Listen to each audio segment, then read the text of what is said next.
Sasa leo ngoja nimuokote hapa mtu hapa. Tarehe 1 mwezi wa 4 siku ya wajinga, akiwa hajashtuka atatembea mpaka leo akome. Oh no.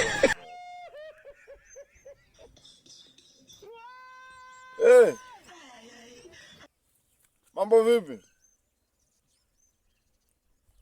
Safi, ila kuna tatizo hapa. Hapa niko na mke wako hapa uwanja wa ndege hapa, anataka kusafiri. Yaani sasa sijajua umemruhusu. Yaani ndo amekata tiketi tu hapa.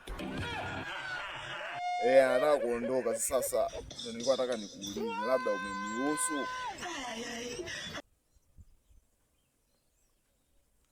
Yuko nyumbani? Umekucha.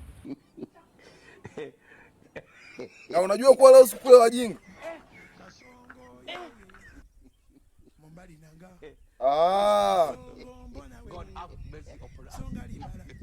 Bahati yako. Bahati yako. Yaani leo ungeona moto. Bahati yako. Haya.